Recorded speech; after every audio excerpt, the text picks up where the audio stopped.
या देवी सर्वभूतेषु मां सिद्धिदात्री रूपेण संस्थिता।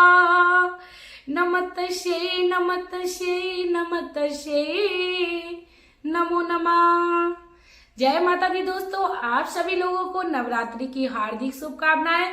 दोस्तों, आज मैं अपनी वीडियो में बात करूंगी कि नवरात्रि के 9वें दिन मां सिद्धिदात्री की किसी विधि से पूजा की जाए और उनको कौन सा रंग के वस्त्र पहनकर प्रसन्न किए जाए। इसके साथ ही दोस्तों, आपको कौन सा भोग लगाना चाहिए और कौन सा मंत्र जो है वो आपको करना चाहिए। दोस्तों, वीडियो को शुरू करने से पहले मैं मेरे आराध्य श्री लक्ष्मी नारायण को मैं कोटि कोटि प्रणाम करती हूँ। मैं उनको कोटि कोटि नमस्कार करती हूँ। दोस्तों, कहते हैं अष्टमी और नवमी का जो दिन होता है वो बहुत ही महत्वपूर्ण होता है। इस दिन का इंतजार भक्त बहुत ही बेचैनी से करते हैं, क्योंकि माँ के 9वें दिन माँ सिद्धिदात्री का दिन होता है, जिस दिन की पूजा करने से हमें पूरे 9 दुर्गा के व्रत का पूजा का फल अवश्य मिलता है। यदि दोस्तों किसी कारणवश हम लोग पूरी नवरात्रि माता का आवाहन पूजन हवन वगैरह नहीं कर पाते हैं, तो इस दिन मात्र कर लेने से हमें माता की सिद्धि प्राप्त हो जाती है और माँ हम पर प्रसन्न होकर हमें मनवांछित फल की प्राप्ति कराती हैं। दोस्तों, माता सिद्धिदात्री का जो रूप है वो अत्यंत सुंदर है और शोभायमान है। माता सिद्धिदात्री के 4 हाथ हैं जो अस्त्र शस्त्रों से या माला या कमंडल से धारण किए हुए हैं। माता सिद्धिदात्री जो हैं वो अपने भक्तों को करुणा की दृष्टि से देखती हैं। इसके साथ ही दोस्तों, मैं आप लोगों को बता दूं, भगवान शंकर ने कई सारी सिद्धियां माता सिद्धिदात्री के द्वारा प्राप्त की थी। इसके साथ ही दोस्तों, मैं आप लोगों को बता दूं, माता सिद्धिदात्री के ही प्रताप से भगवान शिव शंकर ने अर्ध नागेश्वर का रूप लिया था। कहते हैं कि उन्होंने आदि स्त्री और आदि पुरुष का रूप धारण किया था, जो सिद्धिदात्री की कृपा से लिया था।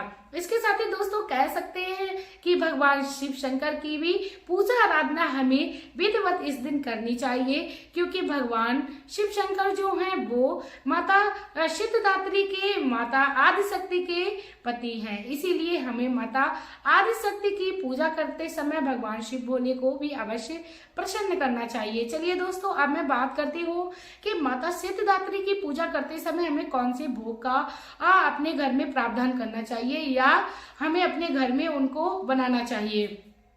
दोस्तों, माता सिद्धिदात्री की पूजा के दिन हम लोगों को अपने घर में तिल का भोग माता को लगाना चाहिए। इसके साथ ही कई लोगों के यहाँ कन्या भोग होता है, तो कन्या भोग के लिए पूरी, खीर, हलवा, चना या सब्जी भी आप आलू की बना सकते हो। आप जो भी माँ के लिए बना सके उस दिन माँ के लिए आप भोग बना लीजिए और उनको पूरे प्रेम से भोग लगाइए। दोस्तों, कहते हैं माँ हमारे घर पे भोजन ग्रहण करने नहीं आती है, अपितु हमारे लोगों की जो भावना होती है माँ के लिए उसको देखने आती है कि हम लोग उनको कितना प्रसन्न कर सकते हैं।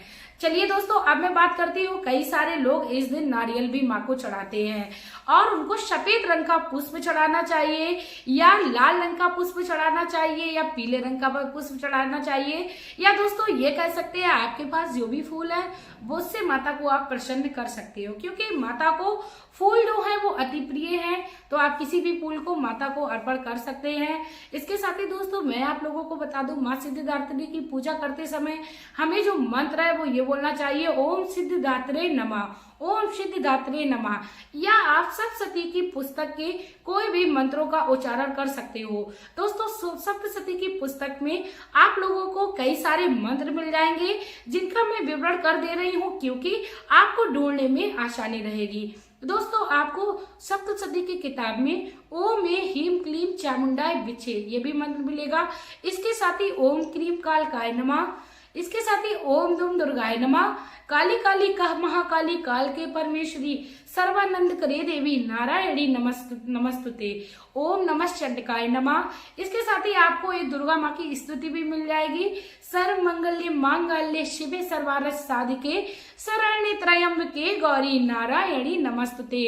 दोस्तों, यदि कोई व्यक्ति अपने जीवन में माँ सप्तशती की किताब से इन मंत्रों को ही केवल जप कर लेता है, उसको किसी प्रकार की पूजा पाठ नहीं आती है, तब इससे ही माँ अत्यंत प्रसन्न होकर अपने भक्तों को मनवांछित फल देती हैं। दोस्तों कहते हैं जो भी माँ सिद्धिदात्री की पूजा करता है उसे 8 सिद्धियां प्राप्त हो जाती हैं और वह इस संसार में सिद्धि प्राप्त युवक कहलाता है। दोस्तों माता सिद्धिदात्री की जो भी पूजा पूरे श्रद्धा भक्ति भाव से करता है उसको इस संसार में कहीं कोई डर नहीं रहता, भय नहीं रहता, उसके शत्रु जो है वो उसके लिए कभी बुरा नहीं सोचते हैं।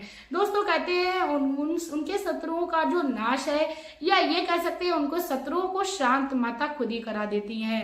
दोस्तों जो भी माँ भगवती की शरण में जाता है वह अपने जीवन में कभी भी दुखी नहीं होता है।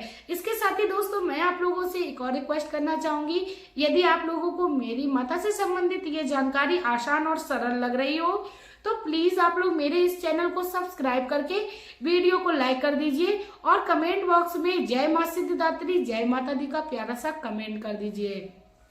इसके साथ ही दोस्तों मैं आप लोगों को बता दूं माता सिद्धिदात्री जो है वो माँ का जो 9वां रूप है वह रूप है और ये बहुत ही भक्तों को प्रसन्न करने वाला रूप है। और इस दिन कह सकते हैं भक्त जो है वो बड़े ही प्रसन्नता के साथ माँ की पूजा अर्चना करते हैं। दोस्तों पूजा अर्चना जिस प्रकार से डेली करते हैं उसी विधि से कर लीजिए, बस आपको माता सिद्धिदात्री का उस दिन स्मरण भी करना है।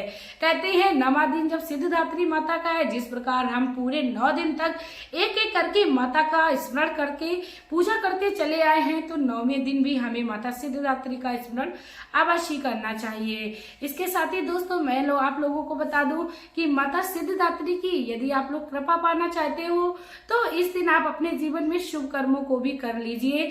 जैसे आप किसी निर्धन को भोजन खिला दीजिए, या आपके द्वार पर कोई मांगने वाला आया है तो आप उसको खाली हाथ बिल्कुल ना जाने दीजिए। इसके साथ ही दोस्तों मैं आप लोगों को एक और एडवाइस देना चाहूंगी, यदि संभव हो जाए तो आप अपने घर में ही कन्या भोज करिए। काफी लोगों को मैंने देखा है कि मंदिर में ही ले जाके दही जलेबी भोग करा देते हैं। दोस्तों कभी भी ऐसा नहीं करना चाहिए। माता दही जलेबी की भूखी नहीं है, माता जो है वो आपके हाथों बनाए हुए भोजन की भूखी है। तो आप पूरी कोशिश करिए कि आप अपने घर में भोजन बनाइए, भले ही आप खीर पूरी खाली खिला दीजिए या एक आलू की सब्जी और पूरी उनको बना के खिला दीजिए, बस आप पूरे एक प्रेम के साथ बनाइए और उनको भोग लगाइए। कन्या यदि हमारे घर में प्रवेश करती है तो साक्षात माता का प्रवेश हमारे घर में हो जाता है। और यदि कन्या हमारे घर में कन्या भोज करते समय बड़े ही खिलखिला के हंसे और बहुत ही प्रसन्न मुद्रा में हो तो हमें मान लेना चाहिए कि माता ने हम लोगों को वरदान दे दिया है और माता स्वयं चलकर आई है और अपने 9 रूपों के साथ आई है। दोस्तों इसी के साथ आप लोगों से मैं अब लेना चाहूंगी विदा। आप लोगों का प्यार और कीमती समय देने के लिए धन्यवाद।